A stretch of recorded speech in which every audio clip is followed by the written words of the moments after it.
What's up, Manny Mac? What's up, man? What's up, everybody out there? I'm coming in today. I am a little bit beat up from the night. I'm a little bit beat up from the shift. But, you know, we come into fights and fighters come into fights. They come into fights beat up. They come into fights injured. And I'm coming to play today a little bit sleepy. But hopefully we got an entertaining show today for you guys. First off, I wanted to go ahead and go to the screen share and show you guys this crazy finish from this weekend.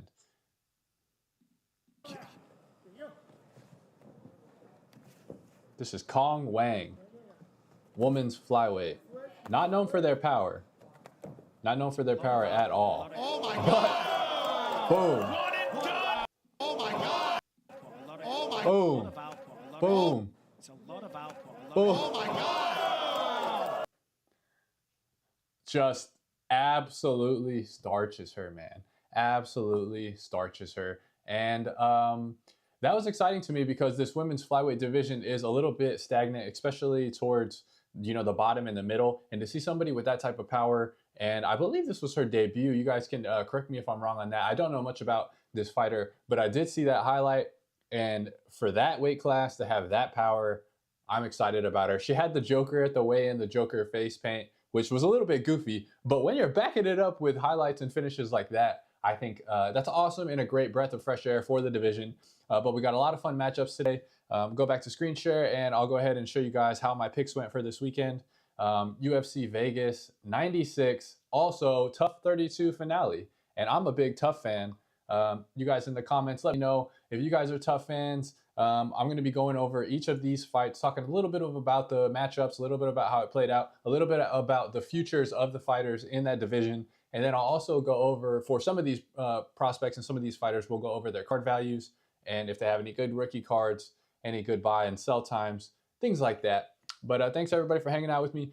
First up, we're going to go over Valentine Frey versus Ryan Loder. And this was the, this year on The Ultimate Fighter, it was Shevchenko Grasso, Tough 32, and it was middleweights and featherweights. And Ryan Loder and Valentine Frey were the finalists for the middleweights. Both good guys. Loder is American wrestler style, decent striker. He had he had one finish where he just like sunned the guy the whole time. Big brothered him, ground and pounded him.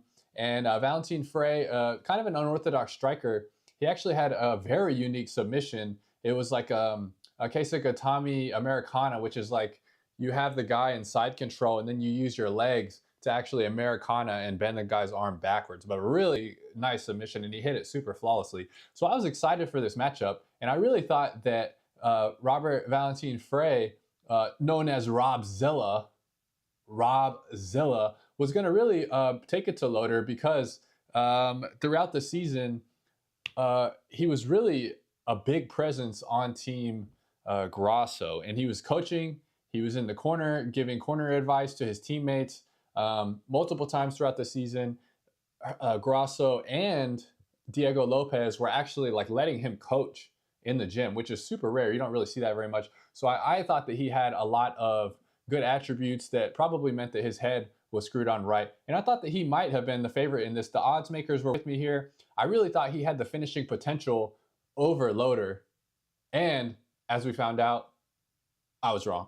So let's we'll go back to this right here, and we will go ahead and watch how this played out. Hey, you gotta have him. Here's Ryan Loder on top with Valentine Frey in a crucifix, just smashing his head in. Just smashing his head in, dude. And that was honestly, that was a very condensed. That was very condensed. I think he was in that crucifix position.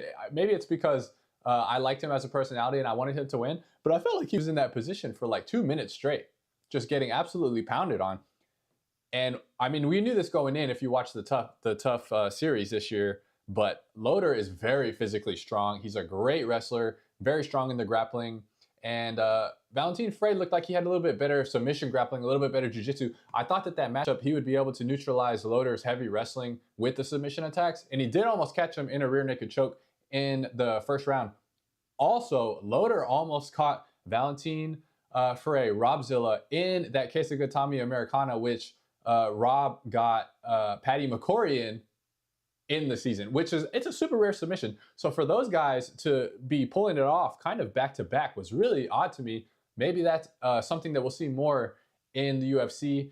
You don't see that much at all in the UFC right now. It's not an uncommon submission in jiu-jitsu, but it is kind of a tough one to hit. So I was surprised to see that almost get hit twice within like a couple months of each other. We'll go ahead, head over to the chat. Let's see what we got cooking right now in the chat. What's up, everybody? Thanks for watching. Go ahead and hit that like button. We got to 12 last week, I think. So let's try and get to, no, we got to 13 last week. So let's try and get to 14 this week. That'd be sick. What's up, Gem Card Collecting? What's up, man? Thanks for coming. I appreciate you. You've been here for a couple of different lives. Always a commenter on the YouTube videos. You know, I love to see your collection, and I'm always happy whenever you're commenting on our stuff. So thanks for hanging out with us. What's up, everybody? Go ahead and throw some questions in the chat. I'm going to be hopping back and forth between fight commentary, how the fight picks went, and then answering stuff in the chat. Loder just got out-wrestled. Oh, yeah, Robzilla got out-wrestled for sure. It was interesting because I expected Robzilla to be a little bit, just have better takedown defense, honestly. And from the jump, immediately, like literally, maybe it was first exchange, no punches landed, and Loder already had him pretty much wrapped up and on the ground. And then from there, you know, there were some good transitions, and Valentine did put up a good fight until he got in that crucifix. But that was a fun one, man. I'm a big fan of the Ultimate Fighter. I know a lot of people, for whatever reason, they don't like it. I honestly thought this version of Tough 32 this year was a better overall production value. They cut a lot of the backstory with the families, which is honestly, I like hearing about the fighters, but it can't just be like, I love my family, here's my family. For every single fighter, that gets really repetitive and old. And I thought that they cut a lot of that out of this season, and it was a lot better watchability. It was a lot better production value. And they added a lot more of the people actually interacting in the house, which was one of my biggest gripes, is that I want to see the interpersonal relationships in the house with teammates, with opponents, and kind of see, you know, what the atmosphere is like. To me, it makes it a little more authentic, as well as the great training and the fight. So I think it's a really good show, and I'm surprised that it's not a little bit more popular. And once again, like always, we have the trolls in the comments talking about Loder is, oh, another crotch sniffer, oh, another lay and pray guy. Bro, he just elbowed this guy to death and held him down with the crucifix position. Like, that is very entertaining. I don't understand what more you want from a guy than to just drop absolute hammers from the sky, cut him up, beat him up. I mean, that's as good as it gets in my opinion. So for people to be saying that, I'm not surprised, but the MMA trolls are back, as always. Back like they never left. Make my day every time you jump. Thanks, man. That's great to hear. Glad that we can hang out and talk about these fights. Let's see, what's Matty Max saying? Tough was excellent. Got into it, watched the whole series and fights yesterday. Yeah, man, it was a good time this year. I hope they continue to kind of push the narrative in the house a little more.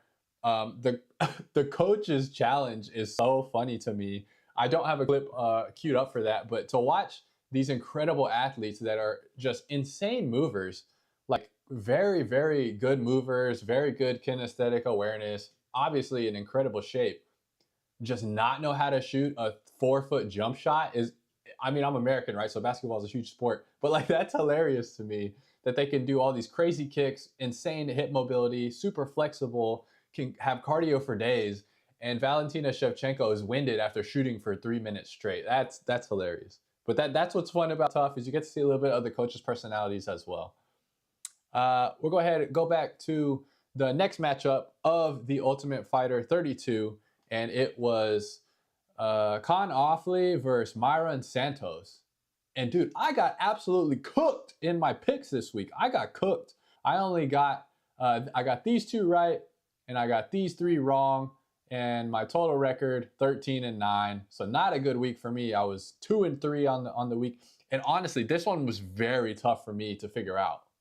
Very tough for me. I thought Robzilla would win, and I was somewhat confident in that pick. I was very close on this one, and I should have listened to my gut. After watching the tape back, Mairon Santos has very good takedown defense. This guy's only 23 years old. So if we're talking about people that could potentially have rookie cards in 2024 knockout, or future products in 2024 or in 2025, this is a guy I would definitely keep my eye on. He is very sharp, very good fundamentals. He's also a good athlete. He's strong. He's fast. He has really good cardio. He got tested in a 3-round fight against a really good wrestler that was spamming takedowns basically for 2 rounds straight. Was able to stuff almost all of them, get to his feet on any that he got taken down at, and was still able to deliver a lot of punishment and look good on his feet. So I am very high on Mairon Santos. And for him to only be 23 and be doing this is really, really incredible. And big props to him. He ended up absolutely flatlining Ofli, who I thought would be a lot more stronger in the clinch and who I thought his pressure would be able to get Santos backed up against the cage. I thought he'd be able to shoot in, get a takedown, and then work his jits because he's a really good jits guy. He had a great, really quick submission win on there. But let's go ahead and watch how this played out. And it was pretty brutal. That one was pretty brutal. So let's check this finish. This is Mairon Santos versus Ofli. Lived here in Las Vegas.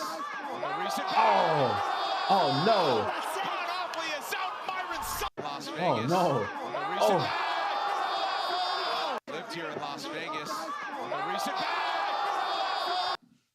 That's a bad one, man. That's a bad one.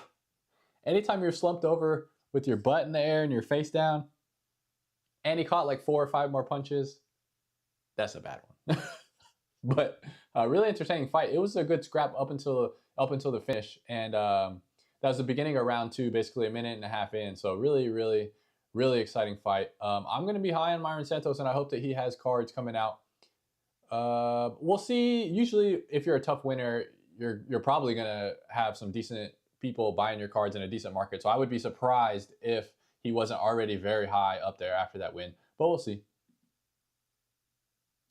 Seeing Khanzat's son win, Gerald Mearshart, made me laugh so hard. Dude, Mearshart's a dog, man. He's old.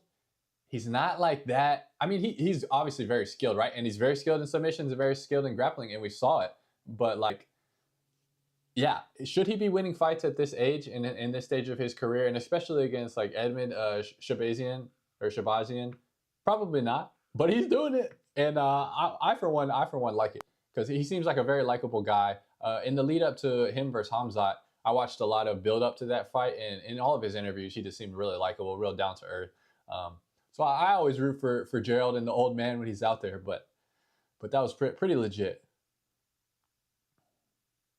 Hey, what's up? Got the Goebbels in here. What's up, Goebbels? Yeah, Sean Brady versus Gilbert Burns I think it's gonna be a dog fight, man. I think it's gonna be a dog fight, and I'm excited for that one as well. That's gonna be a hard one for me to pick, honestly, because I could see a path to victory for both of those guys. I might have to go back and watch some tape, and depending on who looks sharper with the hands, I will probably go with that. Because usually when we see these matchups where it's grappler versus another good grappler, almost always it ends up in just them standing and banging. Just let me bang, bro. So I think I would lean on whoever I determine to be a better striker based upon some more film that I watch and brush up on that. I did watch Bilal versus Sean Brady in the lead up to Leon's fight, and Sean Brady looked really polished with his hands and actually cracked Bilal like 3 or 4 times and stunned him. What's up, everybody? Hit a like right now. We got, I want to try and get 14 likes. We got 13 last live. Can we get 14? 14 is one of my favorite numbers also, so that would be sick if we could hit 14. So this was the Kaan Ofli, Mairon Santos, and Mairon Santos, 23-year-old, tough winner. 23-year-old featherweight tough winner. I'm excited for him, and I thought it was a really good performance as well. Really good performance for him. And here's Valentine, Frey, and Loder. Loder's obviously the 185 winner. And man, I really wanted Rob Zilla to win because he has some interesting stories, and he's a very interesting character. And here's him just absolutely beat up. Just looking like he went through it, which he did. He ate a billion elbows in that crucifix position. But very fun. I thought this main card was actually pretty exciting. I mean, we had 1, 2, 3 finishes and 2 close fights. So I thought overall it was a good exciting card. Can't ask for much more than that, man. Cannot ask for much more than that. Go back to the chat and then we'll talk about Ricci versus Angie Overkill Hill. Dorino, yeah, I know you guys are huge Gilbert Burns collectors, so I'm not surprised at all that you guys are trying to root for Gilbert Burns. But I know you guys also collect Sean Brady, so it's always bittersweet whenever 2 of your favorite fighters are out there fighting and out there duking it out, because it's like if somebody loses, probably going to be sad, but somebody wins, you're happy also. All right, next up, let's talk about Tabatha Ricci versus Angie Overkill Hill. And this was, I want to pull up this for you guys. If this is the tale of Angela Hill's career right here. I've been watching her. I like watching her. She's very scrappy. She throws good hands. She's always down to stand and trade in the pocket. And I swear I've seen like 4 or 5 of her fights that are just like this. So close, so close. Watching the fight, I thought she outstruck Ricci on the feet. I thought she outstruck Baby Shark on the feet. And the statistics back that up also. She landed a higher percentage of strikes. She landed more significant strikes. Now, you do have 3 takedowns here, but, I mean, there was really no damage done on the takedowns, and Hill did seem to get up pretty quickly. So, I guess how much do you value control time? But I feel bad for Angela Hill, man. She's lost so many close decisions like this, and I really thought she did enough to win this, but those close fights, can't leave it up to the judges. Can't leave it up to the judges at all. And since Baby Shark won, I wanted to go ahead and look at some of her cards and her card market. And this is really a big card. This is a of 8 2023 Prism Ricci Baby Shark Octagon Prism. It's a rookie, and it's right now it's only got 3 bids for $8. Me personally, do I think she has what it takes to become a champion in the future? Probably not. But if you think that she does, like, this is a great price right now. Obviously, you got a couple more days. It is on ComC, so it's probably going to get bid up a little bit. But of all of her cards, I thought that this was my favorite card of hers. And it just happens to be her Prism, which we know is super collectible, and there's always going to be a market for that. So I think if you're in the market for any Baby Shark cards, this could be the one that you get. And then we got her winning right here. She's tied for most strawweight wins since 2021 with 6. She's been pretty active. And we got her and Overkill Hill fighting, throwing hands. She had a pretty good swollen right eye underneath from all those punches. But Angie Hill she was wearing it as well. So can't really nitpick on the damage. It was pretty even, but as far as the striking goes, I thought Angie Hill did more, but very, very close fight. And I thought that it was an entertaining fight as well. And next up, we got, actually, let's talk about any of y'all in the chat. Who would you want to see Baby Shark fight next? Because she's kind of like right in the middle here. Her and Hill were right in the middle, so she's really sitting at, 10. Maybe she gets bumped up to 9. Dern's coming off, those performances. That might be, but again, that's really close. Or do we want to see her jump up in the rankings and fight somebody, a couple above? Amanda Hebas would be cool. Marina Rodriguez would be fun. Now, honestly, I don't love this division except Suarez, Yan, and Zhang Weili. Andrade was good when she was in her prime, but at this point, I don't really see her really making a push for the title again. But, Ricci's kind of middling. She's middling around 9 or 10. Is there anything that you guys would want to see at this point? Where would you want to see her in the rankings? Who do you want to see her fight next, if you want to see her fight next? Andrew Nance, what's up, dude? He says Grasso. You want to see Ricci fight Grasso? She'd have to move up a weight class. But and that'd be for the title. I don't think that's gonna happen, but that would be awesome if it did. For Baby Shark's sake. Get vaulted to the top. I mean, we did see Khalil Roundtree get a title shot, and he's ranked like number 8. So anything's possible. You never know what the UFC wants to push. It's all narrative based. It's all about that money, man. It's all about that money. So it could happen. It could happen, but I doubt it very much. But thanks for coming by, Andrew Nance. If you're watching, let's try and get to 14 likes. We're at 5 right now. Doing solid, sitting solid at 5 right now. And next up, who are we talking about? We're talking about a dude that I have been following for a while now. I've been following him for a while, and I picked him to win, and he did win. He was one of my 2 wins of the week. Not a good week of picking. My record is 13-9, pretty middling. I'm hoping next event I can have a better performance. Honestly, these were very tough to pick. Do not have a lot of tape to go off of. Very tough to pick. You see them in almost a tournament style with a tough 32 house, right? Where you're fighting very back-to-back, back-to-back. So these were tough fights for me to pick. But I did pick Michael Morales, and he's a guy that I've been following for a while. I did actually a rookie research video on him. Man, it's probably been 2 years. The video is not that good. So if you go and watch that one later, forgive me. I'm still learning how to make videos. But I think that the research and the knowledge on Michael Morales, his camp, where he's from, how old he is, blah, blah, blah. I think that's still good. So if you want to check that out later, go ahead and check it out. But this was a really good fight, man. And I remember we had Carlos Prates last week, right? Welterweight. Really good guy. But I remember talking about him in the live stream from last week, and I was like, Prates is a good striker. But dude, he's kind of skinny. He's kind of small. I don't know if he has the grappling to really contend with some of the people in, you know, the top 10 in the rankings. And he's about, I think Prates is 6'1". Neal Magny was listed at 6'3". They listed Michael Morales at 6 foot. He's not 6 foot. He's got to be at least 6'1", because he looked damn near the same height as Neal Magny. But in this fight, really good fight, man. And Magny came in.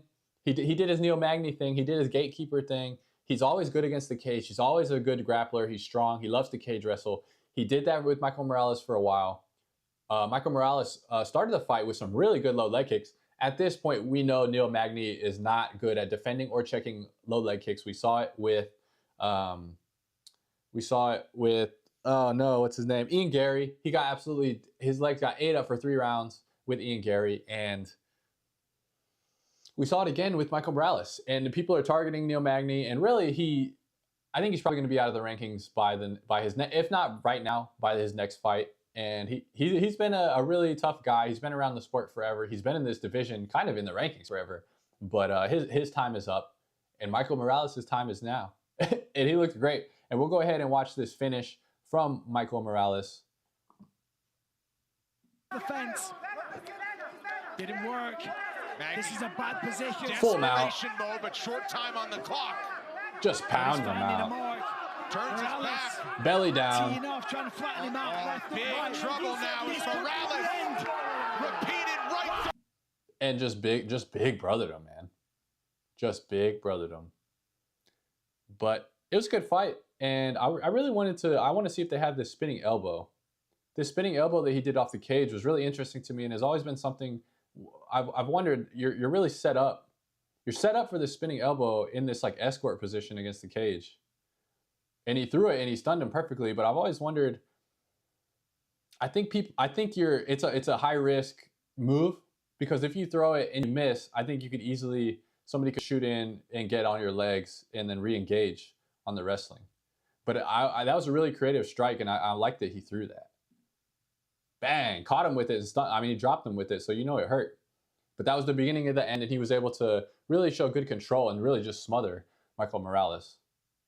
But a really good performance, and he's undefeated, and he's got some good cards, man. He's got some good cards as well, and we'll talk about that in a second. Let's go back to the chat and see what you guys are up to. How many people, if you haven't already, hit that like button. I'm trying to get 14 on this live stream. We're at 6. We're getting close. We're getting close. We can chip away at it. Chip away at those likes. Jacob, one of my co-workers, one of my first bosses, good guy. Also card collector.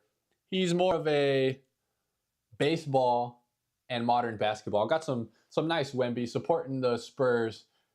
Thanks, Lieutenant Goldberg. Thanks for stopping by. I think you're the only person who I work with who's ever watched a video. Who is it, Eric?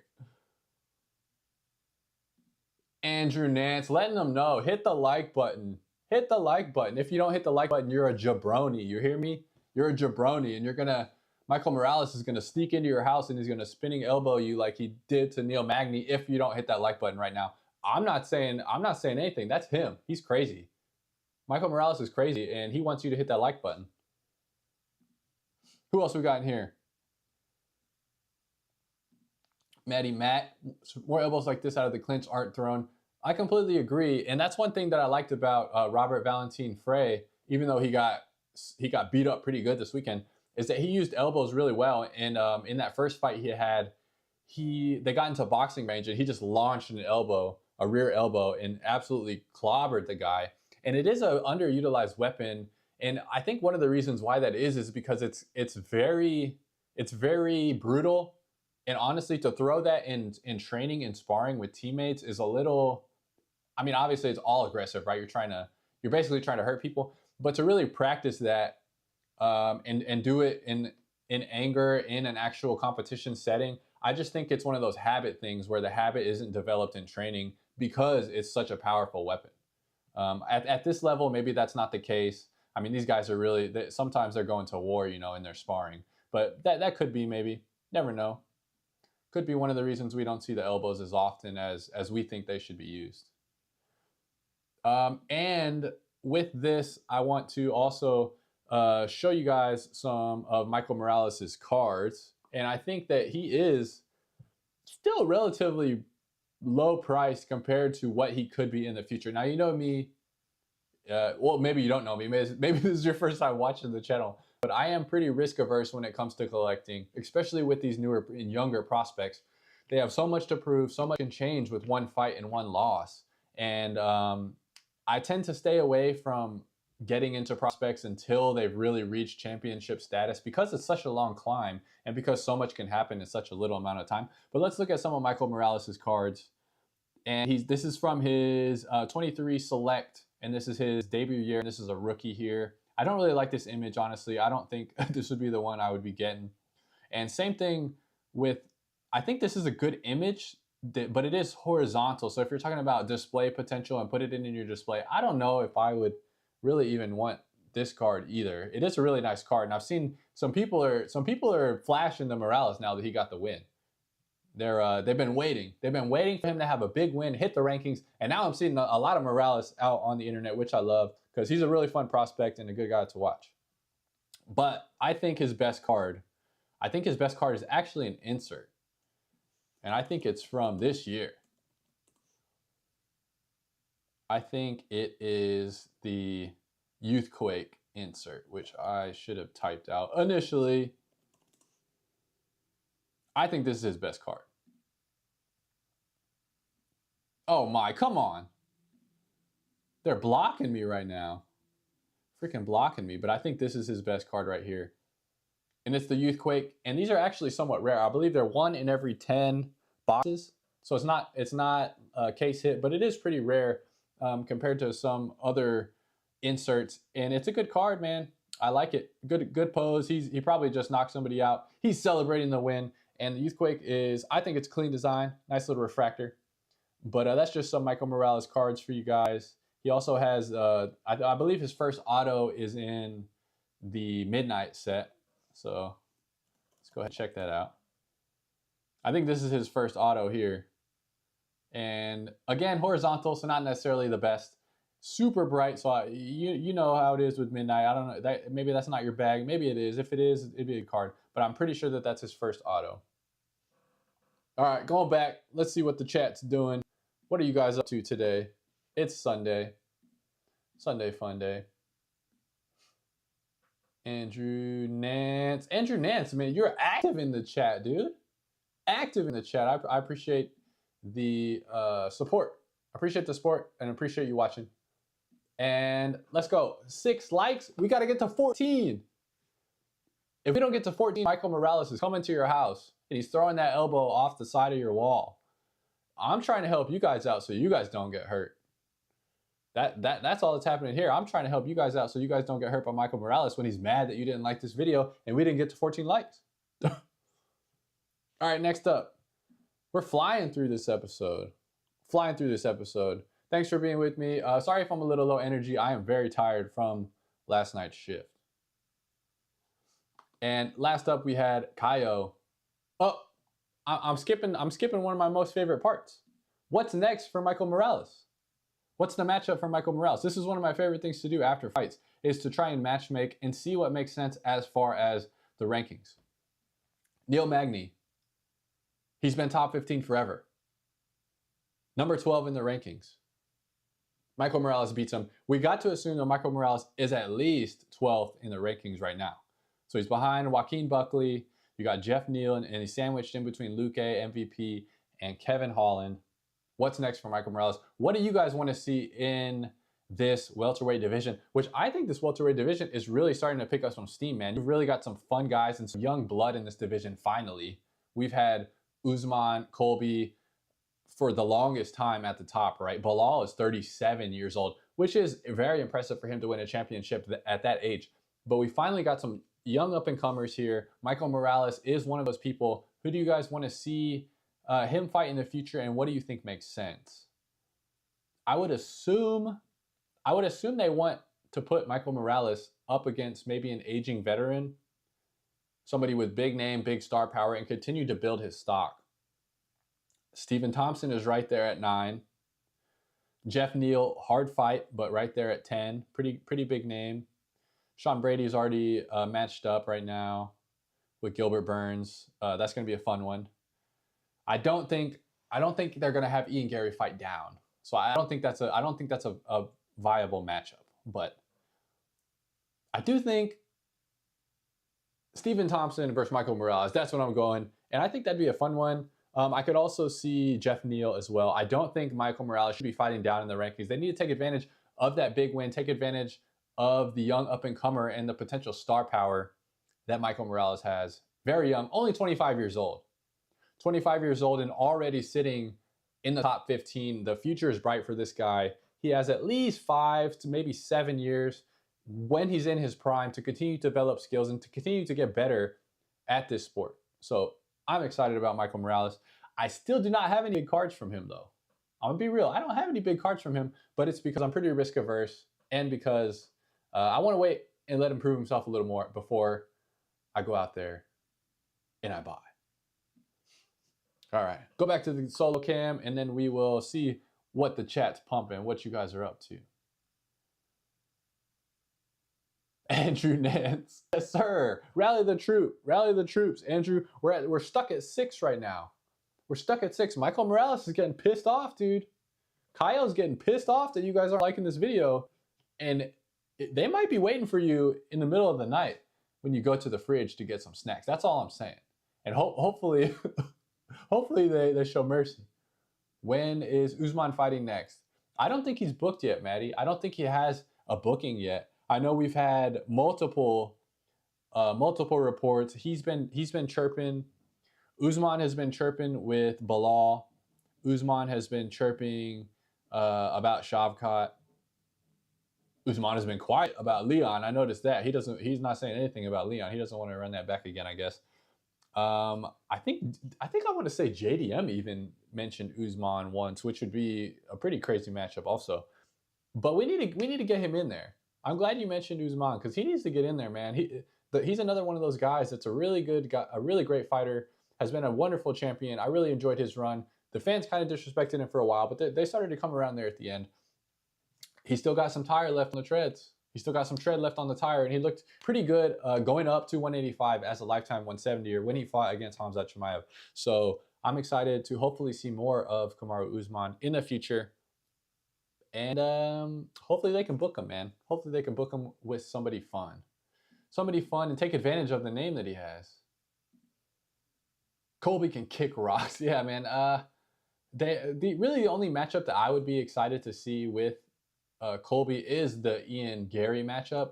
And it's a twofold process for me of why I would want to see that. One, we still have not seen Ian Gary really get tested against a wrestler. He fought MVP.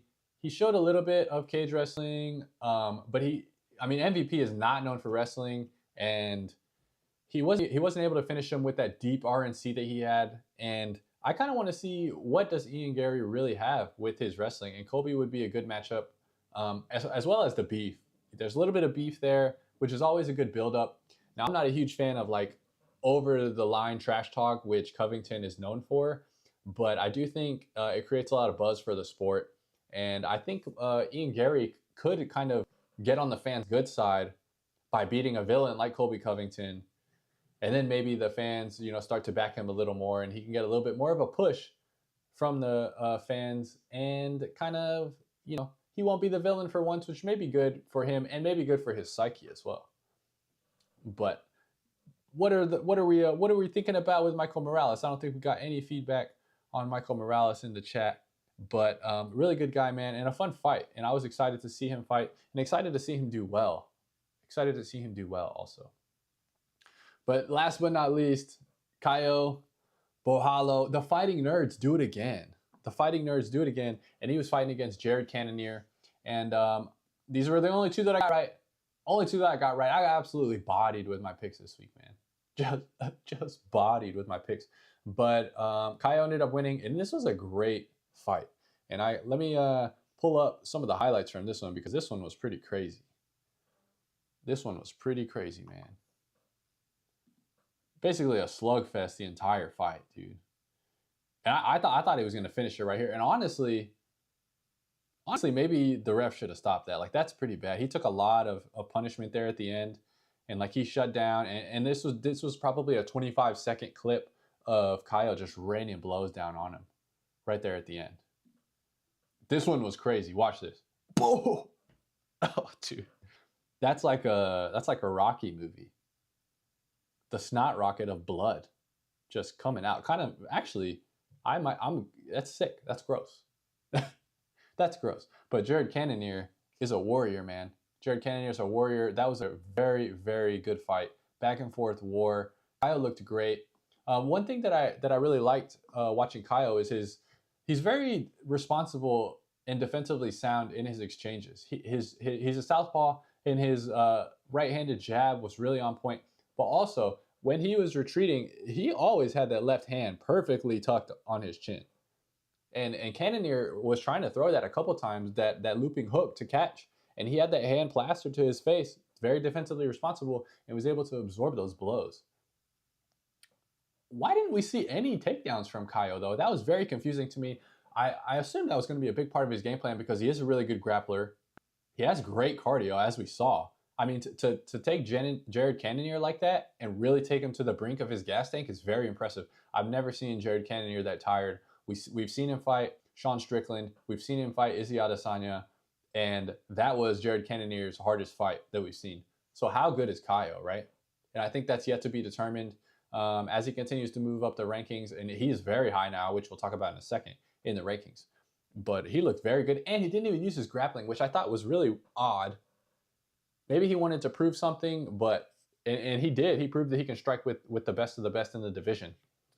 But very, very good fight. Jared Cannonier is I think he's 40 years old or 39. So that is very impressive, man. To be that age and continue to put on shows like this and continue to perform that well. Kind of a moral victory because he did lose, but that was impressive. And I'm sure the fans loved that fight, because I thought it was a slugfest from beginning to end. Very good fight. But what do you guys think is next for Caio Borralho? And we'll go to the screen share here and we'll check the chat. What's next for Caio Borralho? Because he is very high. Caio jumps from 12 all the way up to 5. So he's potentially top 5 right now. Caio's potentially top 5. What's next for him? Andrew Nance. Jared fought good. Jared fought good. He did fight good, man. He fought very good. But not good enough. That's what's sad about this sport, right? Is like, those guys work so hard. They take so much punishment. They put so much effort into it. They put on a show. They fight great. Angela Hill comes to mind as well. Very close fight. Not able to come out on top. And then, like, how much did that take out of you, right? He's 40 years old. He had a tough fight in his last fight as well. Like, I don't know if we'll ever see Jared Cannonier again at this level. So I'm trying to, be grateful for the performance that he gave us. Give him his praise. Give him his flowers, because he took a lot of damage in that fight. And that's probably it for him. That's probably it. I can't envision him coming out there and having another slugfest war like that. And I can't really envision him coming back from this deep in the rankings either, because he's probably going to fall pretty significantly. He's probably going to be maybe 9 or 10 at this, I would guess, 9 or 10. And there's no way at this point in his career he's going to be able to come back from that, deep in the rankings and make another title run. But he did have a title shot. You know, he fought some good fights. He fought the best of the best. And he showed out in this fight, but just didn't quite have enough. So we'll go ahead and look at some card values. We'll look at some card values here as well. I wanted to look at Caio because he's a pretty big chase, man. He's a pretty big chase in 2023 select. And there was quite a few sales from pretty recent too. People are moving their Caio. We got some big sales on some of his select right now. Man, my Mac like totally died on me. Mac just totally died, but we're back in, and I'm gonna have to turn it down from 4K. I thought my computer could handle it, but it did not. It did not handle it. But thanks for anybody. Thanks for anybody that was actually able to stay here, to stay in the chat. You know, the commitment is incredible if you stayed while it was dark like that. I didn't even talk about, I was looking back, I didn't even talk about what Maddie Mac brought up. Valentina and Grasso 3, which is the whole reason they have this series, right? Is the whole reason they have Tough is to have the two coaches fight. And I'm excited for this one. I think that the last draw was a pretty silly outcome. And I think everybody agreed that that was a silly outcome and that judge really needs to pay for his actions, right? To pay for his actions. But, I mean, it should be fun. Honestly, I'm a little bit tired of the continued rematches within the division. But we'll see what happens, dude. We'll see what happens. I think that I would probably lean Shevchenko. I feel like she's probably leaned a lot on her wrestling and her submission defense in order to come back from that, you know. I'm sure it was humbling for her to have to deal with that. And I would probably lean with Grasso with Shevchenko in the next fight. But sorry for the technical difficulties, y'all. I'm gonna have to lower the stream quality for the next stream from 4K. I was trying to do it big with the 4K, but it said my Mac like froze up and couldn't continue. So I'll probably have to drop it down for next time. But thanks for coming in. Gave my best effort. Low energy, tired, beat up, but still trying to get a video out and trying to talk about the fights with y'all. So thanks for everybody that came out and chatted with me. I appreciate y'all, and I'll see y'all next time.